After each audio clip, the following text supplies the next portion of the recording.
Selamat siang. Sebelumnya perkenalkan, saya Gusti Nur Firdaus dengan nomor induk mahasiswa 26023255532. Sebelumnya saya izin menyampaikan tujuannya dibuat video kali ini adalah untuk mengambil data terkait tugas kelompok dengan tema SDGs poin 8 terkait pemberdayaan. Sebelumnya boleh diperkenalkan narasumber saya hari ini. Baik, terima kasih. Halo, perkenalkan nama saya Paulina Elizabeth. Saya bekerja di PT Sukses Abadi Petrokimia yang dimana kantor kami bergerak di bidang distributor minyak dan gas bumi. Dan kebetulan saya di Sepetro ini menjabat sebagai asisten manajer HR. Oke, baik Bu, untuk pertanyaan pertama ya Bu ya dari kelompok kami. Bagaimana pandangan Ibu terhadap fenomena NEET ini terjadi di Indonesia? Iya, tingginya angka NEET ini menunjukkan adanya ketidaksesuaian antara keterampilan dan kebutuhan industrial. Dan menurut saya pribadi juga banyak kalangan anak muda zaman sekarang yang dimana dia itu tidak mau keluar dari zona nyamannya. Maksudnya itu misalnya dia itu latar belakang pendidikannya ini misalnya A, tapi dia tidak ingin mencoba pekerjaan di B karena menurut dia itu bukan passion dia. Dan menurut saya itu adalah salah satu hal yang perlu dipelajari juga ya Bu ya, karena melihat situasi pasaran yang seperti itu ya. Iya, dan itu adalah salah satu yang menyebabkan tingginya angka NEET di Indonesia. Baik, pertanyaan selanjutnya yaitu apakah perusahaan pernah atau sedang menghadapi kesulitan ketika merekrut tenaga kerja muda baru? Untuk saat ini di perusahaan kami tidak memiliki kesulitan karena perusahaan kami itu terbuka untuk semua kandidat dengan latar belakang pendidikan, karena kami melihat banyak lulusan-lulusan muda yang memenuhi kualifikasi kantor kami. Contohnya kita kemarin sempat cari orang kimia dan ternyata banyak ya di Indonesia ya untuk orang kimia. Untuk pertanyaan selanjutnya, menurut Ibu apa saja sih keterampilan kerja yang harus dimiliki pemuda zaman sekarang, lebih tepatnya sarjana ataupun lulusan SMA?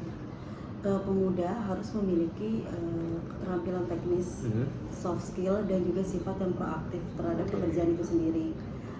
Dan pemuda juga harus beradaptasi dalam lingkungan kerjanya, karena dimana kita melihat bahwa di lingkungan kerja itu kan bukan hanya generasi yang satu tapi banyak beberapa generasi.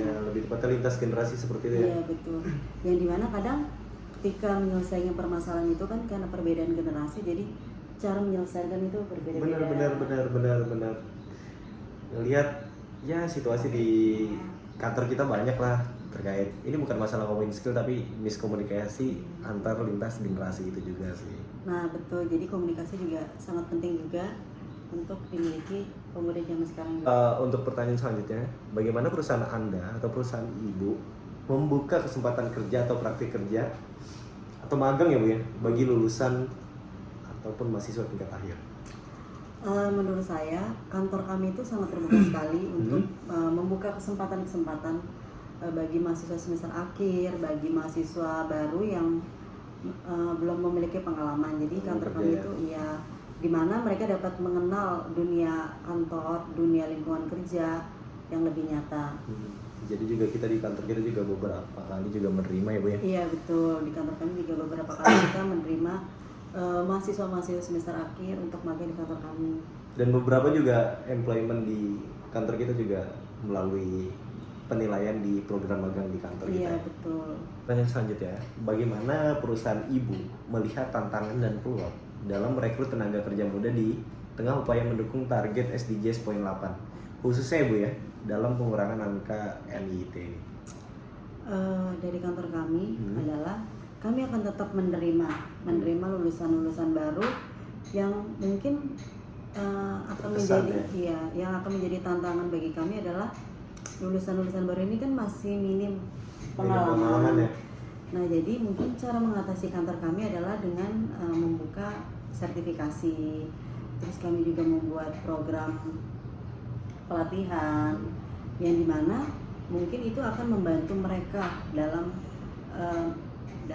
menyelesaikan pekerjaan mereka, supaya mereka bisa lebih perform lagi, supaya mereka juga bisa mengenal pekerjaan mereka itu apa, lingkungan kerja mereka itu bagaimana. Menurut kami itu.